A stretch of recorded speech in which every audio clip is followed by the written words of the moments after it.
mana pagi pada sholat subuh ini kita mendapatkan rezeki yang begitu besar untuk bisa melakukan sholat subuh berjamaah.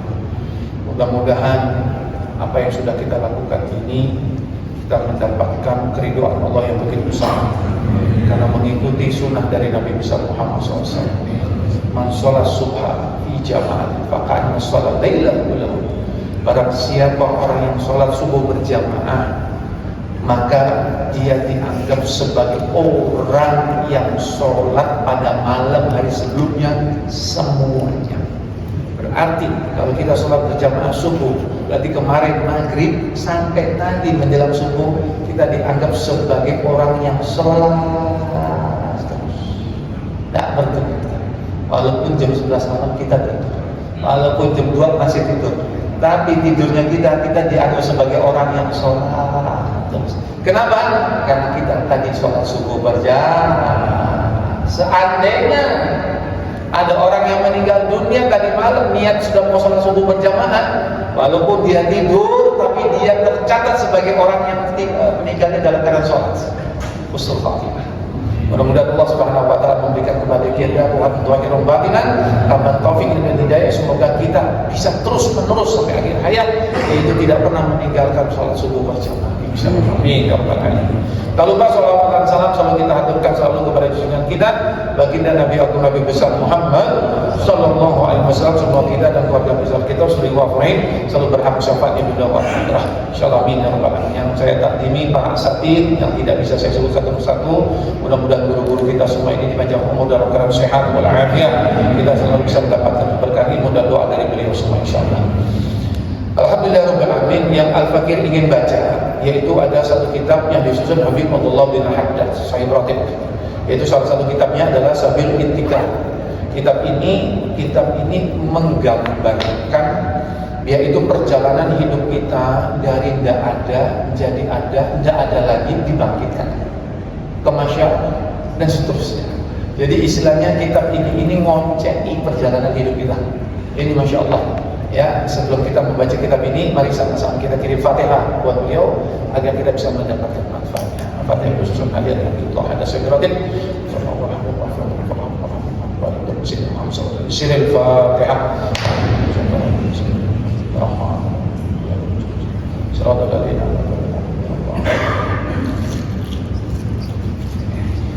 Bismillahirrahmanirrahim.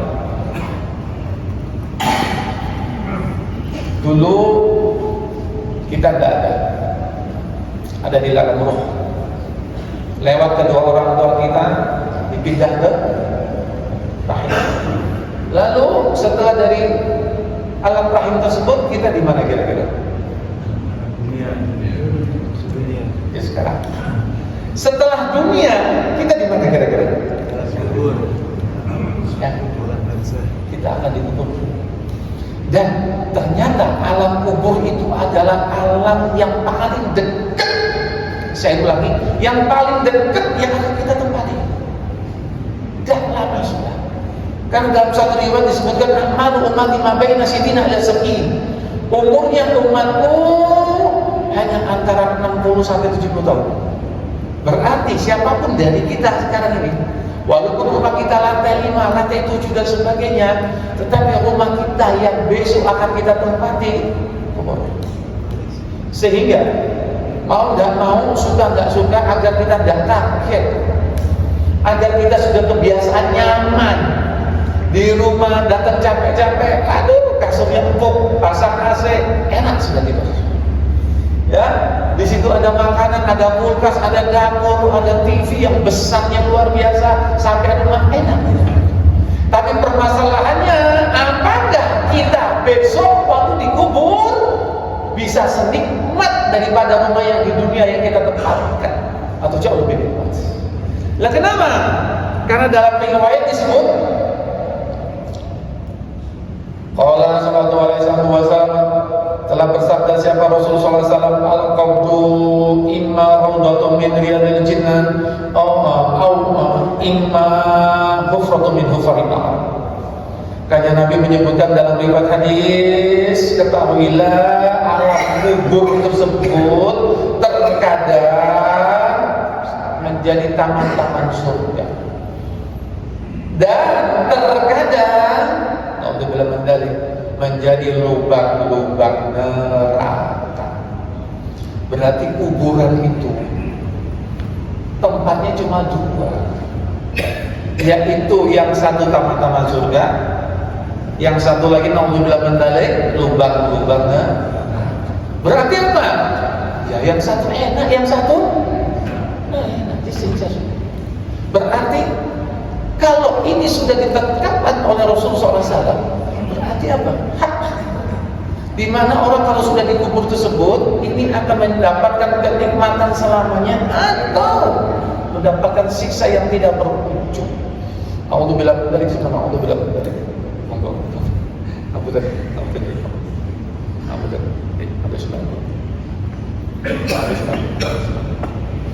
Berarti apa? Berarti pastikan kita semua tersebut untuk berada di dalam taman-taman surga.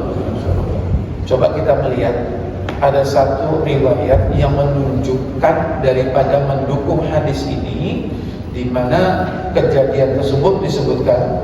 Faqala alaihi salatu wasallam, sungguh sudah bersabda siapa Nabi besar Muhammad sallallahu alaihi wasallam, ijabu di al-janazatu wa tamalah ar-rijalu fa in kana salihatan qala qaddimuni. Tatkala sudah diletakkan jenazah, di mana jenazah tersebut saat itu mau digotong, tetapi jenazah yang mau digotong tersebut tergolong orang yang soleh. Siapa itu orang yang soleh? Mengerjakan yang fardu, berusaha semaksimal mungkin menjalankan yang sunnah-sunnah.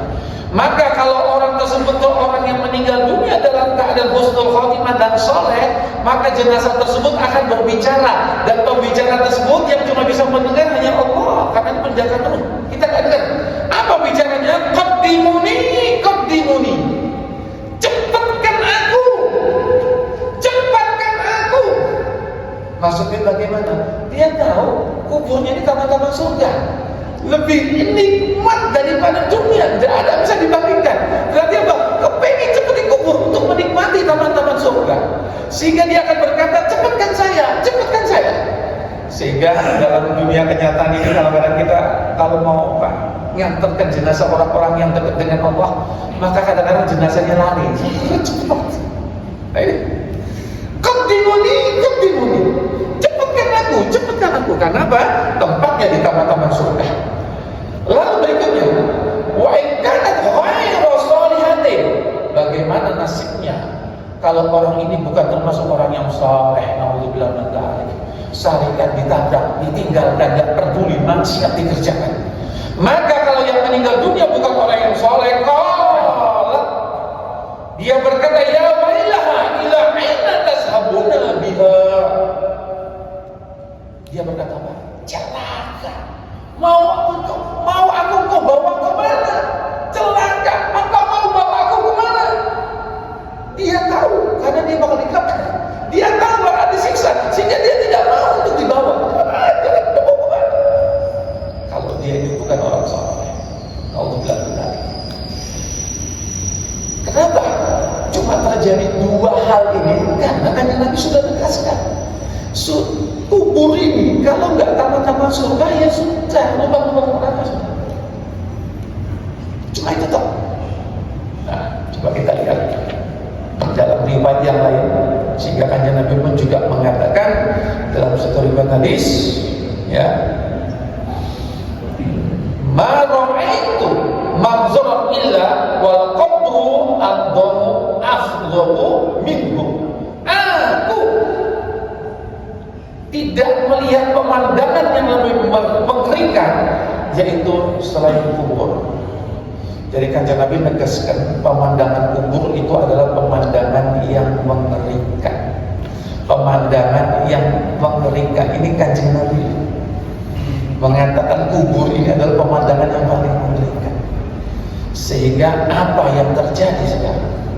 Apa yang terjadi sampai Kanjeng Nabi mengatakan kok pemandangan kubur ini adalah pemandangan yang paling mengerikan? Mari sama-sama kita melihat, yaitu apa sih yang terjadi saat seseorang tersebut masuk ke liang lahat, dikubur kubur, setelah itu apa yang terjadi. Sehingga Kanjeng Nabi kok mengatakan sampai pemandangan kubur tersebut pemandangan yang mengerikan seperti itu. Coba kita melihat salah satunya fal'ula, yang pertama yudayyaku alaihi qabru hatta takalifa adla'uhu. Maka begitu orang tersebut yang bukan orang yang saleh meninggalkan syariat, maksiat ditabrak, maka begitu dia masuk ke dalam kubur, maka kuburan tersebut akan menyempit, dijepitnya sehingga tulang-tulangnya berantakan. Kalau di sini, kalau pakai bahasa Jawanya, tulang-tulangnya sampai patah plesek. Patah plesek itu apa? Hancur. Itu kalau yang bukan khairul saleh. Wasaniyatu, yang kedua, yuqadu alaihi al-qabru naran yataqallabu 'alal jabri lailan wa naharan. Kalau orang yang bukan orang yang saleh, maka begitu kuburannya menyempit, dihancurkan, maka kalau tulangnya kembali, dihancurkan kembali, maka yang kedua akan dinyalakan baginya, yaitu api yang sifatnya molak-malik. Molak-malik itu apinya apa namanya? Menyembur.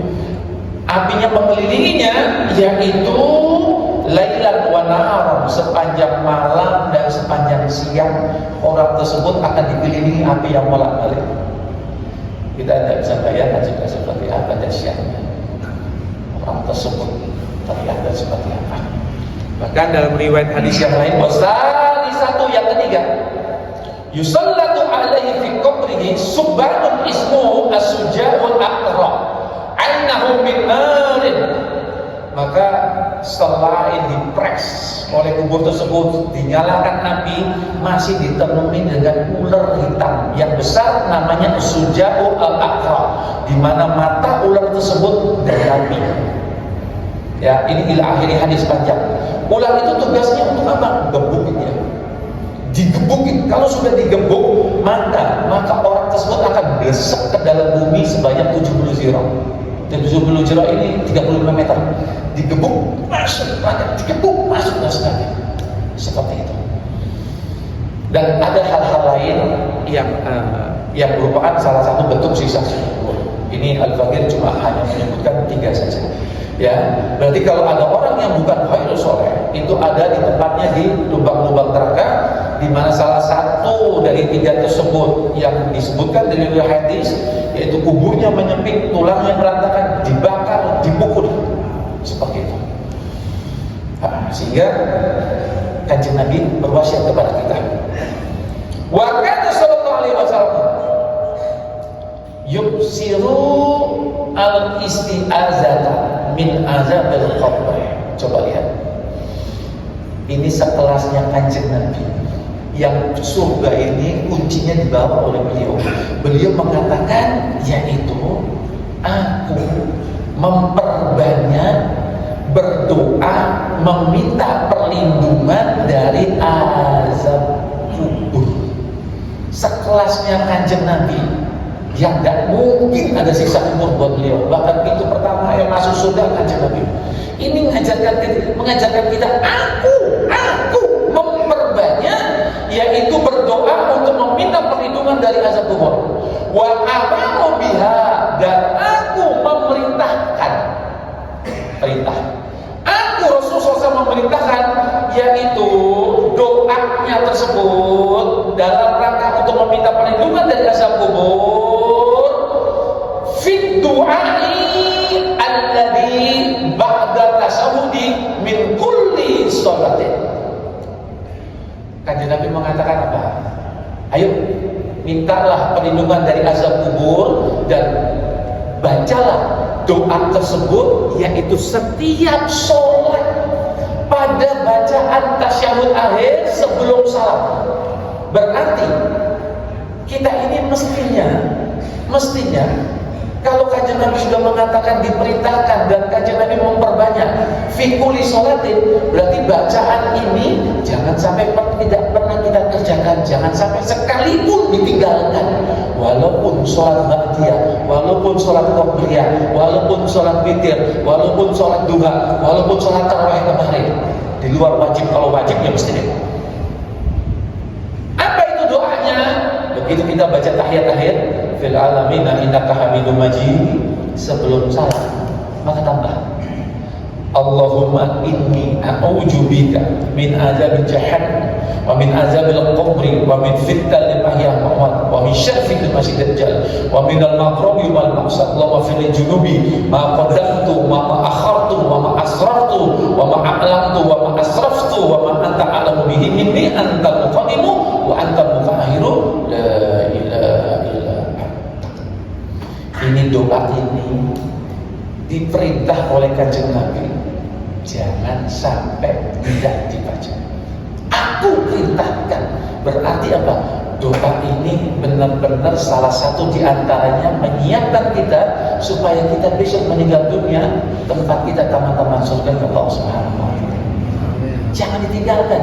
Setiap sholat, Kanjeng Nabi mengatakan setiap sholat, berarti bukan cuma fardu saja. Ba'diyah, qobliyah, sholat duha, sholat witir, sholat lail, termasuk sholat tarawih. Sholat tarawih ini bulan suci Ramadan, di mana doa-doanya mustajabun. Sungguh sangat sayang sekali kalau kemarin kesempatan sholat tarawih 20 rakaat tahiyat akhirnya kita tidak baca Ramadan. Maka dari itu, mari kita amalkan ini sebagai persiapan kita agar begitu meninggal dunia kita akan termasuk golongan umatnya Kanjeng Nabi yang teriaknya Pak, qaddimuni, qaddimuni. Cepat saya dikubur. Kenapa? Karena kubur kita taman-taman surga. Alhamdulillah, mari sama-sama sekarang kita belajar doa ini, kita membaca bersama-sama dan kita amalkan. Ya, ini minta maaf yang banyak, minta tolong bantuan disebarkan dengan cepat. Ya, minta maaf yang banyak ya. Ampun ya. Di ini aja Pak, di apa? Disebarkan. Mas Aris.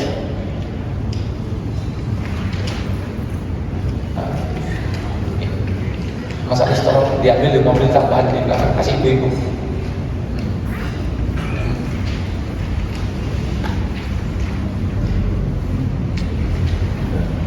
Ini fotokopiannya jenengan, mohon maaf bisa dilaminatin. Kalau yang belum hafal, nanti kalau di rumah punya musola pribadi, ya bisa ditempel di tembok, jadi bisa baca, ya. Atau kalau seandainya mau nggak punya musola, kalau pas lagi sholat dilaminatin, kalau mau dibaca ditaruh di depan kita, nanti tapi dialaskan sesuatu dari waktu tahiyat kita bisa baca, ya.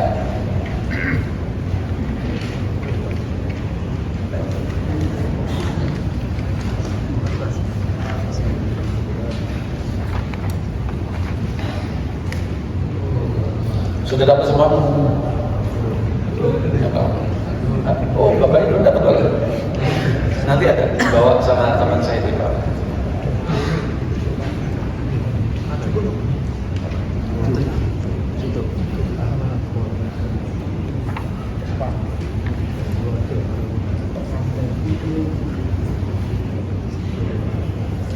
Sudah habis fotokopiannya?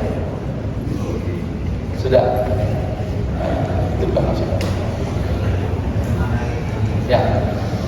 Ya, coba kita lihat ya, fil alamin innaka hamidum majid. Ya, setelah itu maka kita berdoa apa yang sudah diajarkan oleh Kanjeng Nabi dengan doa ini. Allahumma, ya Gusti Allah, ini sejatinya saya, sesungguhnya ingsun saya. A'udzubika, minta perlindungan kepadamu ya Allah, min azabil jahannam. Jadi siksa dari jahannam. Wa min azabil qabri, dan kita minta perlindungan dari azab kubur yang tadi seperti itu. Wa min fitnatil mahya wal mamat, dari fitnah kehidupan dan fitnah kematian. Apa itu fitnah kehidupan? Banyak sudah. Ya, bila mendalik istrinya tidak nurut suaminya, anaknya bukan yang soleh, anaknya nakal, suaminya nggak bertanggung jawab, luasa ekonomi, penyakit, musibah. Ini adalah fitnah, salah satu fitnah dari dan fitnah kematian, yaitu pertanyaan kubur dan sebagainya. Ya, wa min syarri fitnatil masih dajjal, dari keburukan fitnah ad-dajjal. Dajjal. Ya, kita namanya fitnah dajjal tersebut, ingat kalau dalam pelajaran akidah, siapa itu dajjal? Dajjal itu adalah makhluk Allah yang matanya satu, di dahinya ada tulisan kafar, kufur. Dajjal ini diberikan oleh Allah istijraj, bisa keliling dunia 40 hari, semuanya bisa dimasuki, difitnah oleh Dajjal kecuali Mekah wal Madinah. Ya, fitnah Dajjal ini diberikan istijraj. Istijraj ini adalah kenikmatan yang luar biasa, bukan untuk mendekatkan diri kepada Allah, tapi justru untuk menjauhkan diri kepada Allah. Seperti Fir'aun. Fir'aun ini diberi istijraj, nggak pernah sakit, nggak pernah, nggak kaya, punya kekuasaan mutlak, sehingga saking lupanya kepada Allah, dia mengatakan apa? Aku ini Tuhan, anak mobil akhlak, aku Tuhan yang tinggi. Nah, Dajjal sama. Dajjal ini adalah orang yang diberikan oleh Allah, yaitu istijraj, sehingga ucapannya dia langsung spontan dijawab oleh Allah. Sehingga waktu itu Dajjal tersebut kalau pergi satu tempat, dilihat di tempat tersebut ada kekeringan, maka dia mengatakan, hei fulan, engkau meminta apa sama aku? Apakah engkau bisa mengabulkan permintaanku? Aku ini Tuhan. Dajjal mengatakan, aku ini Tuhan. Coba bukti mana? Kamu minta apa? Minta hujan. Hujan turun langsung. Sehingga orang-orang yang terfitnah, maka dia keluar dari keislaman. Sehingga hari kiamat datang, dia meninggal dalam keadaan khairul Islam, bukan dalam Islam itu Dajjal. Nah, tapi sebelum besok Dajjal datang, ini sudah ada tentaranya Dajjal sudah. Tentaranya Dajjal tidak ada sekeliling kita.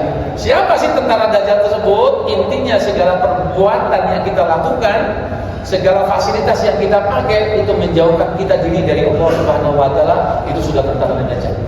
Salah satu di antaranya apa? Yaitu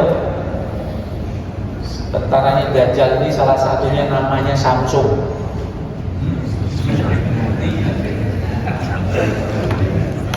Coba jujur aja. Satu hari kita kalau nggak lihat Samsung rasanya beda.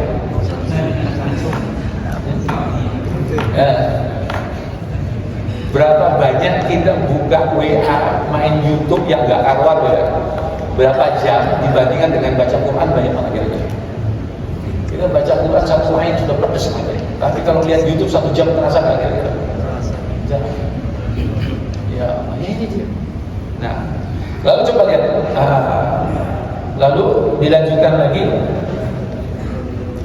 Wa minal makrofi wal maksad, dan kita minta perlindungan dari baca bentuk hutang dan bentuk-bentuk dosa. Allahumma fili dunubi, ya Allah ampuni dosa-dosa kami semua. Ma qaddamtu wa ma akhartu, dosa-dosa yang dulu pernah kita perbuat dan dosa-dosa yang akan datang. Wa ma asrartu, dosa yang tersembunyi. Kita merasa ini enggak dosa, padahal di sisi Allah dosa. Wa ma a'lamtu, dosa yang terang-terangan kita perbuat. Wa ma asraftu, dosa yang sudah melampaui batas. Dosa yang kita perbuat sudah melampaui batas sudah. Ya. Wa ma anta a'lamu bihi minni, dan dosa yang kita perbuat dan kita enggak tahu kalau itu dosa, tapi Allah lebih mengetahui kalau itu dosa. Ya, antal muqaddimu wa antal muakhiru, la ilaha illa anta, ini sifatnya Allah yang tidak ada akhir, tidak ada awal, tidak ada akhir, tidak ada Tuhan kecuali Allah. Sehingga bacaan doa ini, bacaan doa tahiyat ini diperintah oleh Kanjeng Nabi dibaca, yaitu setiap sholat setelah tahiyat akhir sampai sebelum salam. Fi kulli sholatin, saben-saben sholat. Berarti bukan cuma fardu saja, sunnah. Ba'diyah, qobliyah, sholat duha, sholat witir, semuanya baca. Paham ya? Mari sama-sama kita baca-baca bareng-bareng ya. Fil alamina innaka hamidum majid. Allahumma inni a'udzu bika min azabi jahannam wa min azabil qabri wa min fitnatil mahya wal mamat wa min syarri fitnatil masih dajjal wa min al-maghribi wal maqsa. Allahumma fili junubi ma qaddamtu wa ma akhartu wa ma asrartu wa ma a'lamtu wa ma asraftu wa ma anta a'lamu bihi minni, anta muqaddimu wa anta muakhiru, la ilaha illa anta. Paham semuanya ya? Monggo, kalau yang sudah hadir, anak istrinya difotokopi, diperintahkan untuk dihafalkan. Anak-anak mesti cerdas seperti itu. Yang kedua, bagaimana cara kita menyiapkan kita dari siksa kubur tersebut?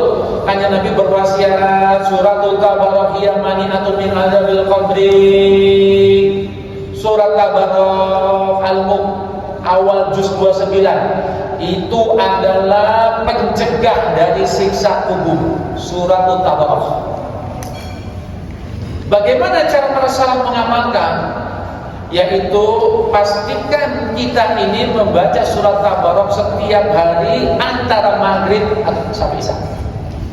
Setelah bahiyatan maghrib ada zikir yang lain, jangan baca Qutibul Hadat ataupun dan sebagainya. Pastikan sebelum kita berdiri Tabarok selesai. Bahkan guru saya mewasiatkan nanti seandainya kita ini habis maghrib datang, habis sholat maghrib ada tamu, kita melayani tamu, lupa kita, ingatnya subuh, podo baca.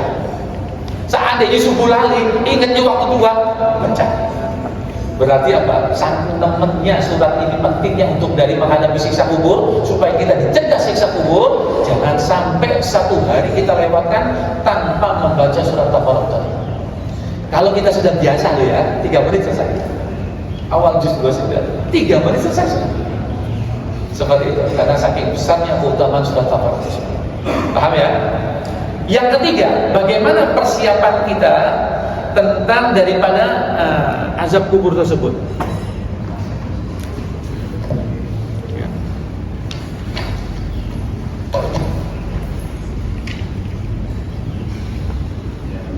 Ya, 236.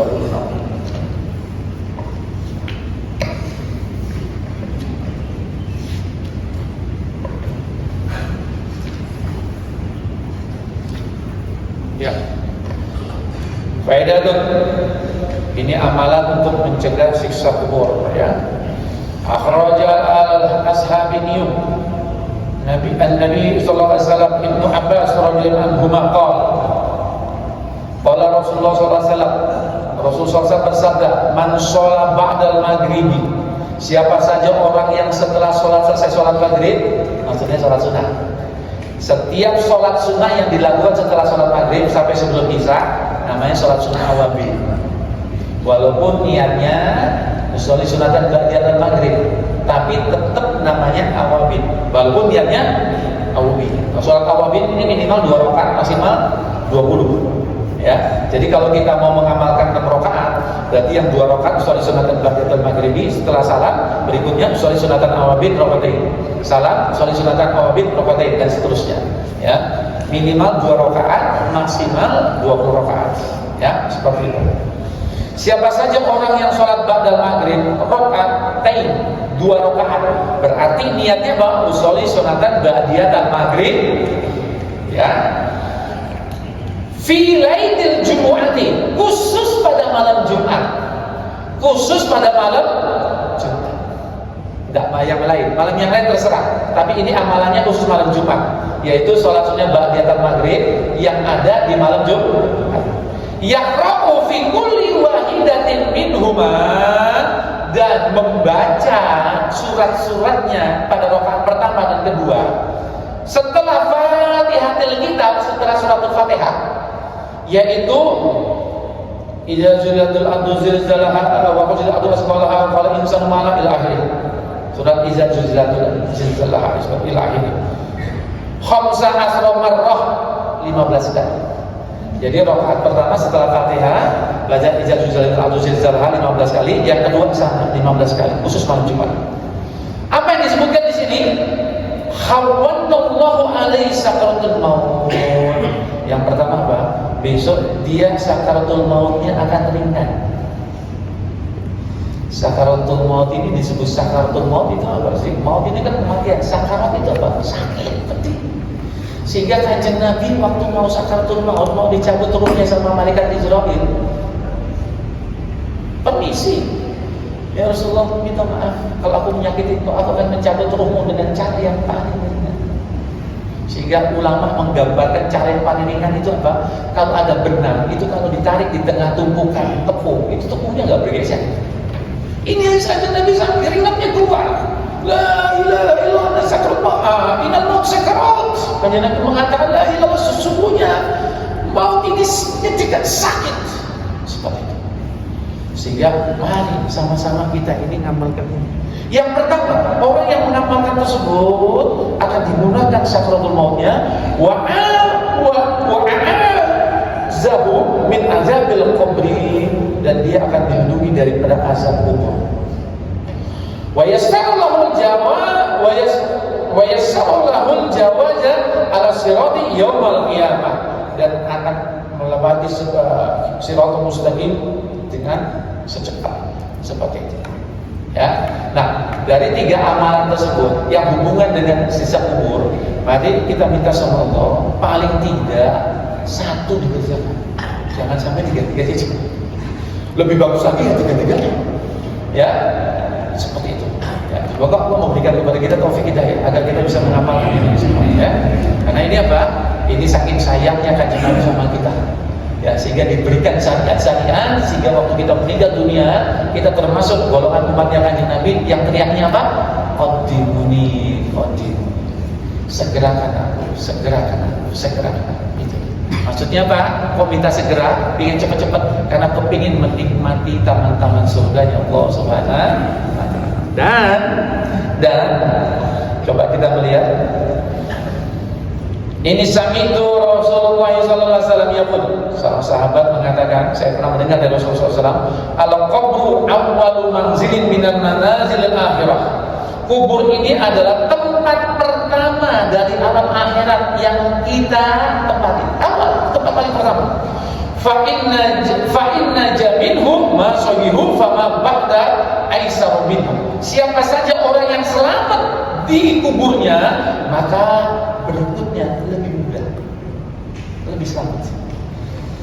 Lalu wa illam yanju minhu fama ba'dahu asaddu minhu. Siapa saja yang tidak selamat di alam kubur, maka berikutnya lebih menyusahkan. Berarti alam kubur ini alam yang menentukan. Kalau dia sudah selamat, berikutnya enteng sudah. Padan perjalanan yang paling panjang, gak ada akhir.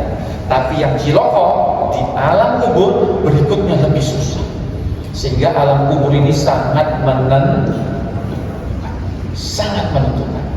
Siapapun dari kita, maka dari itu pastikan kita sekarang ini mumpung masih hidup, kita melakukan amal-amal soleh, yang mana amal soleh tersebut kalau kita lakukan, kubur kita ini menjadi apa?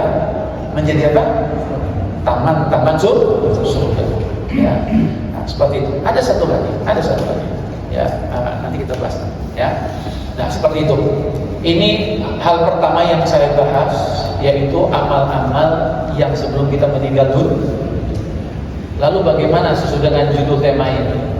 Bagaimana dengan keluarga kita yang sudah mendahului kita? Sudah di alam kubur. Entah ini orang yang paling banyak jasanya kepada kita, kedua orang tua kita, mertua kita, guru-guru kita, kerabat kita, pasangan hidup kita, suami kita, istri kita. Kalau kita masih hidup, kita masih bisa melakukan amal soleh. Lalu bagaimana dengan mereka semua tersebut? Maka dari itu yang saya bahas dengan tema yaitu manfaat daripada ibadah yang kita sudah lakukan, yaitu doa-doa tahlilan tersebut, birrul walidain tersebut. Ya, di sini dalam riwayat pun disebutkan, ya, dalam satu riwayat hadis, Rasulullah SAW bersabda, siapa Nabi besar Muhammad SAW, ummati ummatun marhumatun. Di awal hadis ini, ya Allah, kita ini beruntung sekali punya Nabi besar Muhammad SAW. Dan Nabi bersabda, umatku ini adalah umat yang disayangi. Apunten. Kita disayangi nggak sama orang tua kita? Sangat disayangi. Seandainya kita nakal seperti apapun, tapi satu saat kita balik minta maaf, dimaafkan nggak kira-kira? Pasti. Kita minta uang lagi, dikasih lagi nggak kira-kira? Lupa. Padahal sayangnya Kanjeng Nabi sama kita jauh lebih daripada sayangnya orang tua kita kepada kita. Tidak bisa dibandingkan, tidak bisa dibandingkan. Coba lihat. Umatku adalah umat yang disayangi. Tadkhulu quburha bidunubil kaljibab.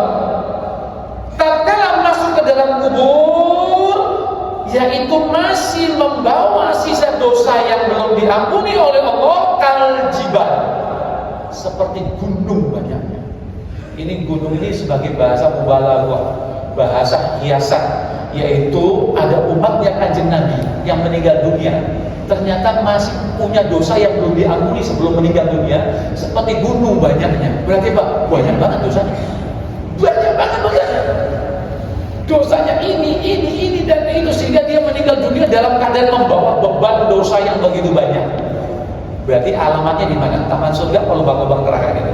Neraka. Nah, ya mengalami ya digencet, dipres, digebuki, diobong. Lalu riwayat hadis tersebut dilanjutkan, wa takhruju minal quburi, tetapi waktu dia dikeluarkan dari kubur, dikeluarkan yaumul sa'ah, dibangkitkan dalam kubur, wa qad yaqti ghafaralaha bisa. Ternyata apa? Dosa-dosanya tersebut tetap. Waktu dimasukkan dalam kubur, dosanya seperti gunung. Tetapi waktu dibangkitkan yaumul sa'ah, yaumul kiamat tersebut, dosa-dosanya habis. Yang tadi sebesar gunung tidak ada. Tidak ada dosanya. Apakah dia beristighfar dalam kubur? Tidak. Tidak. Apa disebutkan di sini? Disebabkan bistighfaril ahya lil amwat. Sebab kenapa dosanya dia yang begitu masuk dalam kubur banyaknya seperti gunung, habis waktu dibangkitkan yaumul sa'ah. Kenapa? Karena ada orang-orang yang masih hidup mengistighfari dosanya.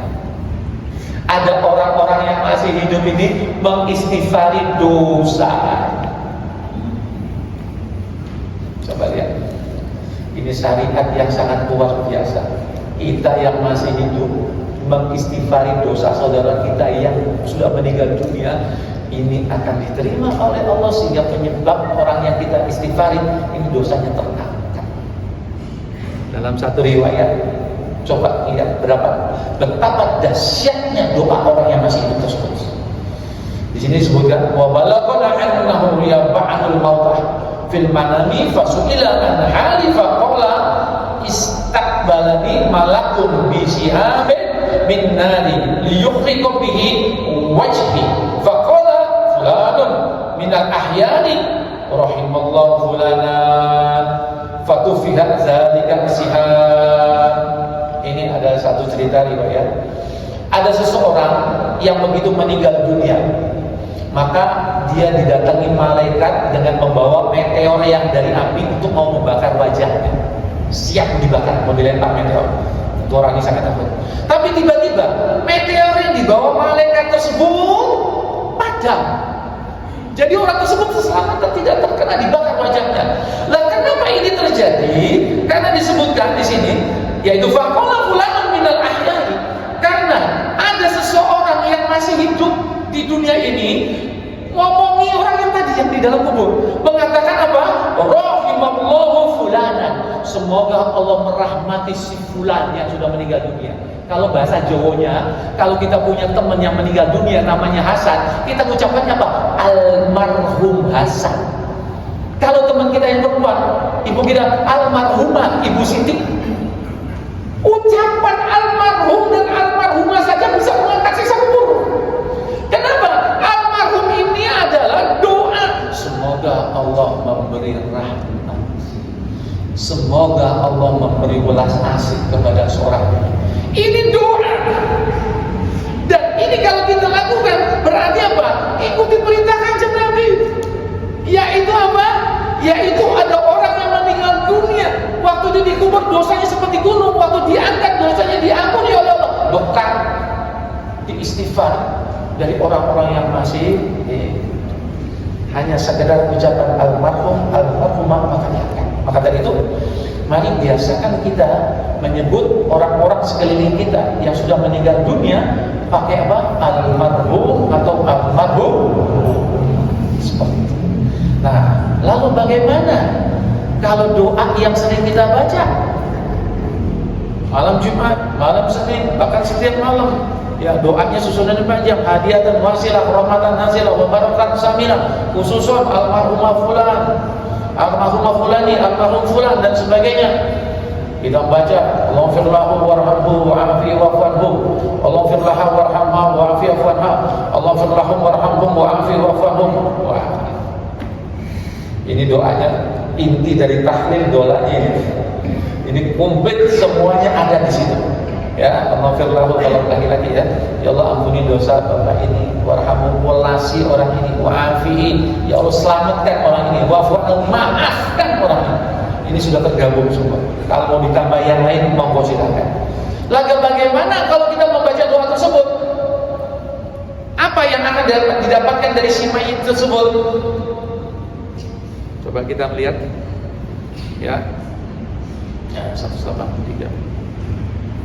Kalau kita mendoakan tersebut, maka sebelum saya menjawab, di sini ada satu kisah yang luar biasa. Yang kisah ini sangat masyhur di kalangan para ulama solehin, di mana ada dua orang yang sudah di dunia ini musuhan.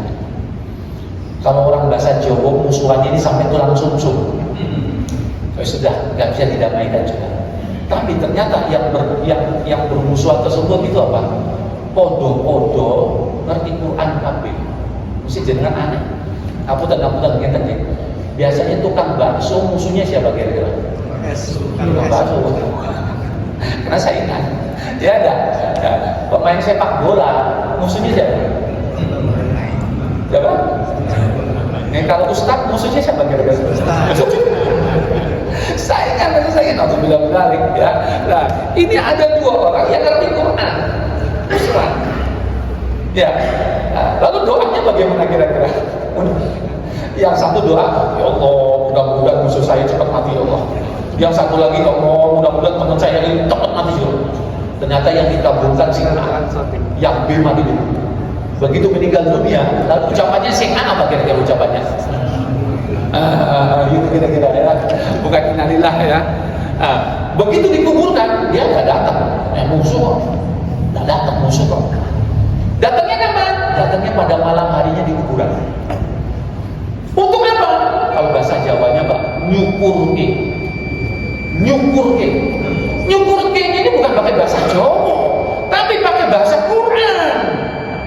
Dia begitu ke kuburan, dia membaca surat Al-Haqqah ayat 30, 31, 32. Dia membaca Khuzuhu faghuluhu, summa jahima sallu, summa fi silsilati zar'uha zar'u zira'an fasluquhu. Dia baca itu. Apa yang dibaca? Di kuburannya dia baca Quran surat Al-Haqqah. Khuzuhu faghuluhu, peganglah dan ikat tangannya ke lehernya. Ini adalah ayat tentang orang yang mencemplungi ke neraka. Maksudnya dia nyukurke orang tersebut supaya dicemplungi ke neraka. Ya, pegang dan ikat tangannya ke lehernya. Summa jahima sallu, dan masukkan dia ke dalam api neraka yang menyala-nyala. Summa fi sislatin zar'uha sab'una zira'an fasluquhu, dan ikatlah dia dengan rantai yang panjangnya 70 zira', 70 hasta, 30 meter. Berarti dia membaca ayat tersebut apa? Supaya musuhnya tersebut diikat dengan rantai dijempolkan ke neraka. Tapi bahasanya Quran, ayat Quran. Pulang sambil senang, sambil tertawa-tawa. Hihihi, senang sudah. Hapus gitu.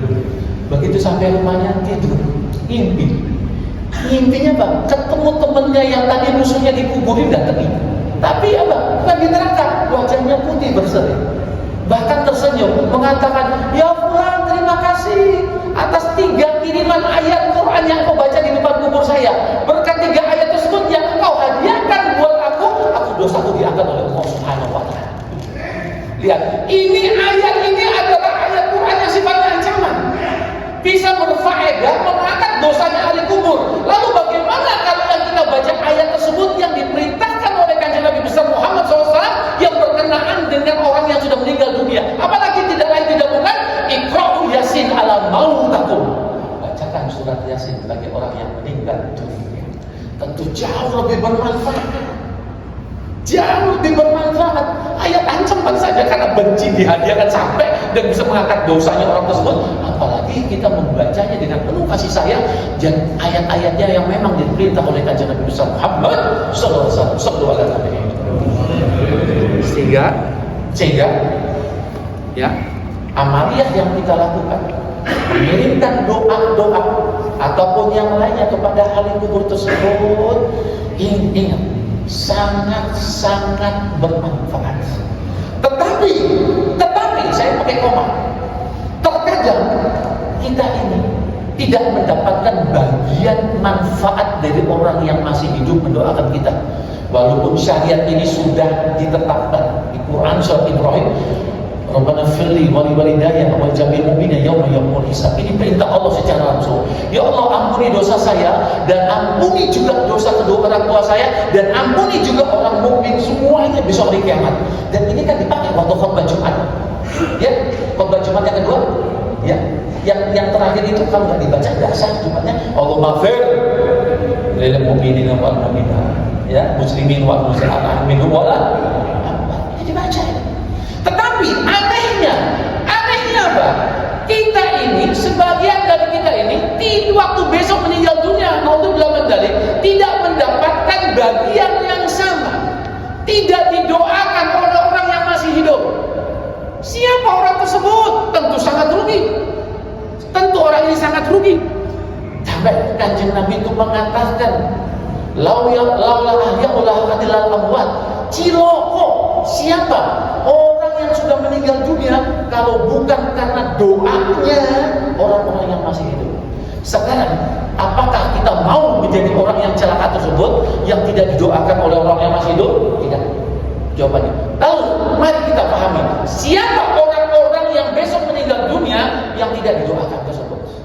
Di sini disebutkan satu kaidah, fa inna man zakara dzukira wa man nasiya nusiya. Siapa saja orang yang mengingat pasti besok diingat. Siapa saja orang yang melupakan pasti besok dilupakan. Maksudnya apa? Kalau kita di dunia ini sering ingat-ingat orang yang sudah meninggal dunia, entah orang tua kita, entah bapak kita, ibu kita, kerabat kita, istri kita, suami kita mengirimkan doa terus. Besok orang yang seperti itu mesti didoakan. Tetapi bagi siapa orang yang di dunia ini melupakan, ada orang meninggal dunia, masa bodoh dan sebagainya, nggak pernah mau peduli mendoakan saudara kita yang sudah meninggal dunia, besok dia meninggal dunia juga nggak didoakan. Itu. Ini sudah nyata sih. Orang yang tahu hidupnya di dunia nggak pernah mau doakan ahli kubur, besok meninggal dunia juga nggak didoakan. Ya mungkin. Dan ini disebutkan oleh Kanjeng Nabi, ciloko orang yang tidak didoakan oleh orang-orang yang masih hidup. Kenapa? Orang Kanjeng Nabi mengatakan meninggal dunia seperti banyaknya dosa seperti gunung itu bisa habis berkat doanya orang yang masih hidup. Seperti itu. Ini sebenarnya masih pembahasannya lebih panjang, ya. Tapi karena sudah dulu sesuai dengan judulnya kan manfaat tahlilan. Sebenarnya ini masih banyak. Ya, maksud saya niatnya membawa kita kenapa membaca la ilaha illallah, kenapa baca sholawat, kenapa baca istighfar, kenapa juga ini ada pembahasannya masing-masing, tapi tidak cukup waktunya. Ini istilahnya kalau pengajian tahlilan baru muqaddimah. Baru awal, insyaallah lain kali kita lanjutkan ya. Karena sudah dulu ya. Sesuai dengan tertib, monggo silakan ada yang mau bertanya. Silakan. Monggo dari ibu dulu barangkali ada yang perlu disampaikan. Tes. Assalamualaikum warahmatullahi wabarakatuh. Saya mau tanya, untuk mendoakan almarhumah kedua orang tua atau saudara itu apakah pakai bin atau binti? Assalamualaikum. Ya, Assalamualaikum warahmatullahi wabarakatuh. Itu lagi-lagi kan pakai bin, kalau perempuan dan binti. Ya, sebenarnya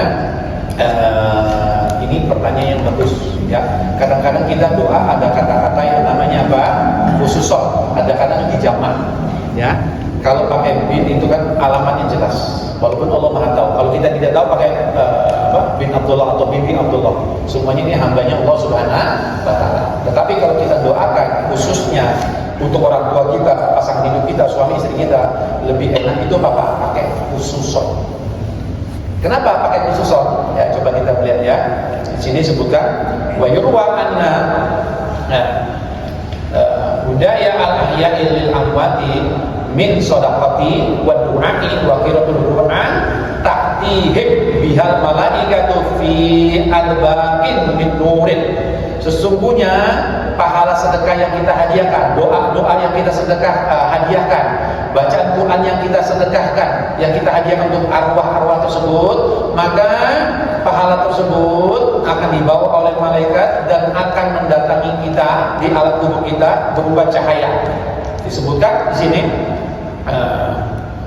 dilanjutkan di ayat tersebut, mu'miratin bimana zilatin min sundusin wa taqulu li ahadin hadza hadiyatu ba'asa biha, maka pahala tersebut akan ditutup dengan kain sutra, ya, dan dikatakan oleh malaikat ini adalah hadiah yang dikirimi dari si fulan-fulan untuk engkau, seperti itu. Ilaika fulan wa yasawhu dzalika wa yaqahu bihi, dan orang yang menerima tersebut menjadi sangat-sangat bergembira. Tergantung pahalanya apa yang dikirimkan, akan berfungsi sesuai dengan apa yang dikirimkan. Kalau misalnya kita mengirimkan pahala surat tabarok, maka sesuai dengan fungsinya, maka yang kita kirimkan ini diangkat azab kuburnya, seperti itu. Ya, kenapa pakai khususon? Karena dalam riwayat disebutkan kalau kita dijamak sama khususon ini beda. Kalau kita jamak, maka pahala tersebut yang dibawa malaikat akan ditaruh di satu tempat dan ahli kubur ini mendatangi tempat tersebut dengan berebutan untuk ambil. Tapi kalau khususon langsung ke ahli kubur tersebut, ya, langsung berdiri dari kubur tersebut, nggak usah capek-capek. Bahasanya kalau di sini ada pembagian sembako gratis, langsung dikasih di alun-alun. Kita datang antri, ya dapat, senang, tapi kan susah. Tapi kalau kita di rumah tiba-tiba ini pakai sembako, guys, enak gitu. Maka dari itu, kalau kita kirimkan bacaan tahlil dan sebagainya, kalau bisa kita sebut namanya, khususnya di fulan langsung seperti itu. Ya, mengenai pakai bin atau binti itu penyempurna. Kalau seandainya tidak pun Allah Maha tahu yang kita maksudkan seperti itu. Seperti itu. Bahkan ada satu kiai di Magelang, yaitu bukan cuma pakai bin binti, sampai kuburannya disebut. Kuburannya Gunung Pring, kuburannya ini disebut semua. Allah Maha tahu, tapi ini saking temennya, istilahnya saking pengen khususnya seperti itu. Begitu ya Bu Haja ya. Enggak ada yang lain. Izin bertanya Ustaz.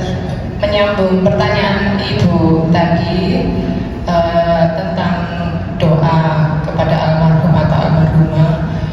Tadi Ustaz juga menjelaskan bahwa dengan khususon itu untuk mengawali. Tadi juga Ustaz menerangkan bahwa penyebutan almarhum dan almarhumah itu juga merupakan doa gitu. Ya. Untuk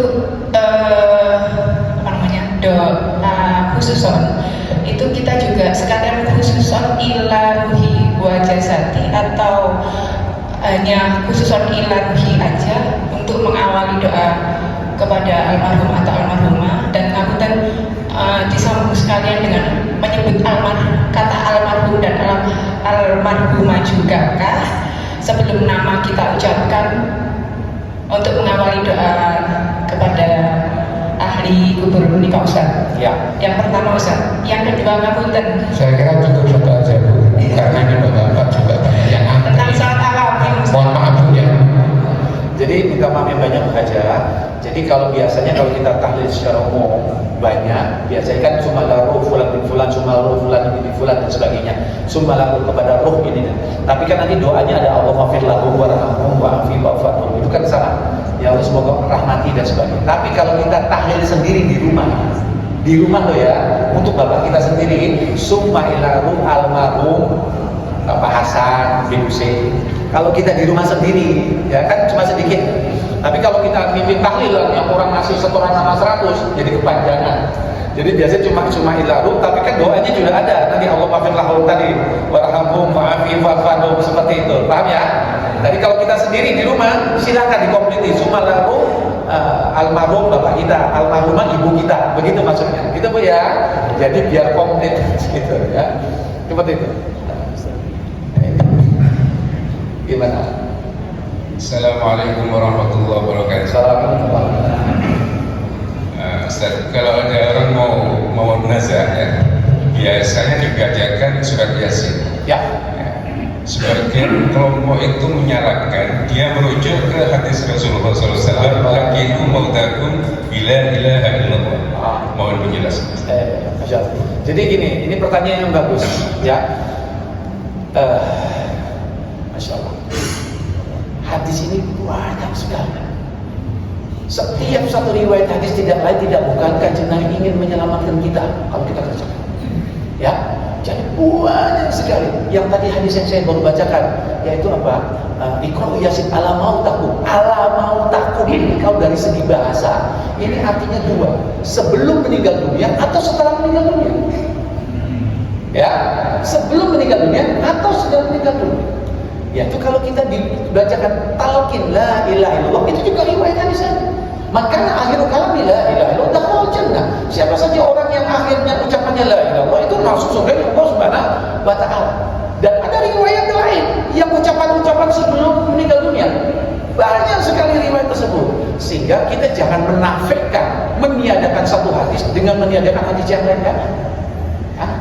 Ya, semua amalan tersebut yang dimana faedahnya utamanya ini semua kalau bisa kerjakan semua seperti tadi loh riwayat yang itu namanya azab kubur, kalau bisa salah satunya tidak apa-apa daripada enggak seperti itu, karena semua yang dibawa oleh Kanjeng Nabi intinya ingin menyelamatkan seperti itu gitu Pak Cik ya. Dua pertanyaan lagi aja Pak. Assalamualaikum warahmatullahi wabarakatuh. Pada saat sakaratul maut itu yang kita takutkan itu kan kita mesti dipengaruhi oleh iblis. Ya. Di situ iblis tidak terima kalau umatnya Rasulullah itu akan masuk surga. Ya. Itu. Masalahnya kan doa apakah yang dikasihkan oleh Ustaz tadi termasuk doa yang itu untuk menjaga supaya kita ketemu sama iblis gitu. Ya.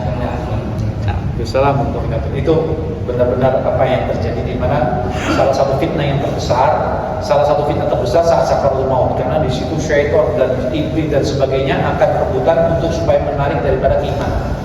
Ya, dari iman. Sehingga kalau bagaimana cara minta perlindungannya? Salah satu doa ini kan artinya jelas.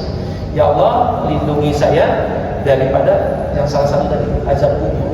Kalau kita tidak azab kubur berarti kan orang ini meninggalnya kan husnul khotimah. Kalau meninggalnya husnul khotimah berarti apa? Semua yang menyebabkan husnul khotimah pasti dipermudah oleh Allah Subhanahu wa taala. Salah satunya ya. Jadi doa ini yang diajarkan oleh Kanjeng Nabi istilahnya doa yang menyelamatkan kita.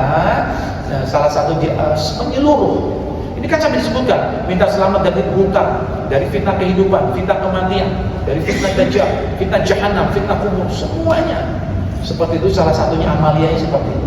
Walaupun ada amaliyah lainnya yang dikerjakan agar kita terselamatkan daripada fitnah ujian saat kita sakaratul maut seperti itu. Dan salah satu diantaranya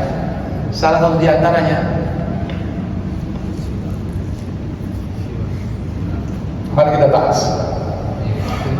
bahas di masjid Sunan Giri ya. Ingat Kanjeng Nabi terakhir mau meninggal dunia siwakan.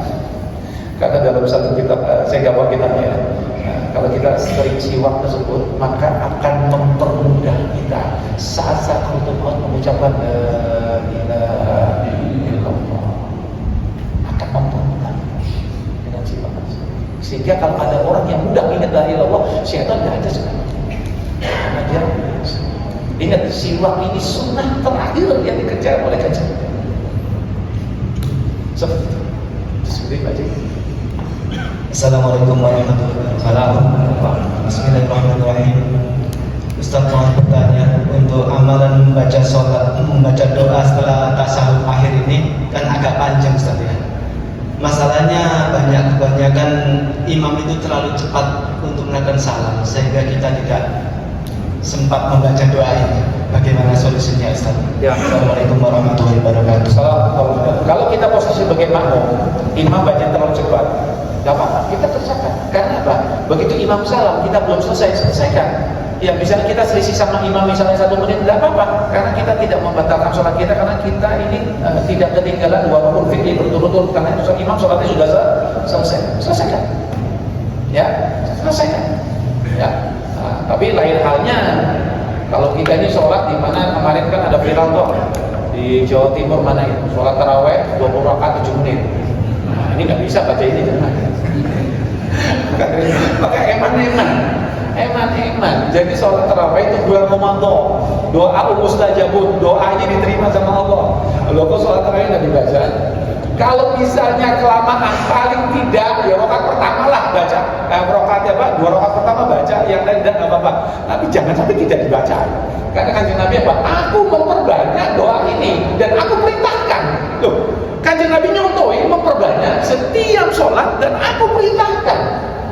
Masuk 20 rakaat belas tidak dibaca. Tapi padahal azab kubur ini, wah masya Allah, selawasin selamanya. Dan tempat pertama akhirat, nek selamat ya selamat, nek celaka ya celaka terus. Seperti itu. Ya, ini minta maaf yang banyak. Ya insya Allah lain kali kita sambung dengan pembahasan kali ini, belum selesai dikaji. Kan masih ada kaitannya, ya seperti ini jalur baru mukadimah pembahasan aja. Betapa pentingnya itu ngirimkan doa, sehingga mengucapkan almarhum sama almarhumah saja sudah terang. Ingat, mengucapkan almarhum dan almarhumah hanya diperbolehkan untuk orang yang meninggal dunia dalam keadaan la ilaha illallah Muhammadur. Kalau yang meninggal bukan itu tidak boleh. Nanti ada dalil-dalil. Wallahu a'lam bishawab.